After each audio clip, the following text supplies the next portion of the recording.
Hola, ¿qué tal? Soy Claudia Neves y les hablaré de la importancia de la educación sexual. Los datos de la Organización Mundial de la Salud dicen que más de 1 millón de personas se infectan cada día de alguna enfermedad de transmisión sexual y el 60% de ellas son menores de 25 años y de ellos el 30% son menores de 20 años, adolescentes. Así que la respuesta a la frecuente pregunta de padres de adolescentes sobre si sus hijos tienen riesgo de padecer de enfermedades de transmisión sexual es que sí, siempre que sean sexualmente activos. Hay padres de adolescentes que creen que sus hijos no son activos sexualmente, bien porque es lo que estos les dicen o porque sin preguntarles ellos suponen que las cosas son así. Hablar de sexualidad aún es un tabú en la sociedad guatemalteca, principalmente con los niños. En Guatemala, la ausencia de una educación integral en sexualidad ha tenido como consecuencia una serie de problemas afectando directamente la vida de los niños, adolescentes y jóvenes.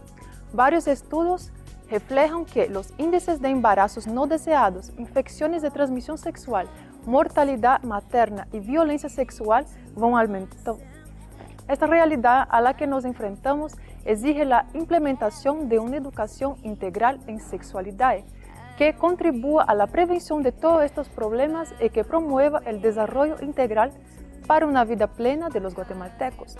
Hemos de educar a nuestros hijos desde temprano. Digo desde temprano por el hecho que el abuso sexual, que muchas veces los niños lo sufren sin saberlo. A los jóvenes es importante explicarles sobre las enfermedades sexuales, sobre la prevención, tanto de enfermedades como del embarazo no deseado. Esa es la obligación de los padres, independiente si sus hijos tienen relaciones sexuales o no. Es fundamental que todo lo que deben saber sobre las enfermedades de transmisión sexual esté en su conocimiento antes de que comiencen a ser sexualmente activos. La mejor arma contra las enfermedades de transmisión sexual y para que el sexo sea seguro es la información. Gracias. Recuerda, en este espacio reina el sentido común.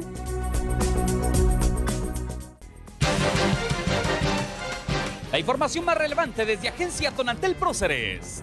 Aquí usted encuentra una gran variedad de servicios financieros, Ahorros, préstamos, tarjetas de débito y crédito, seguros, remesas y más. renta diaria por hospitalización y servicio funerario gratuito. Y de participar en todos los sorteos y promociones. Cajeros y agentes Micope en todo el país. Apertura tu cuenta con 100 quetzales.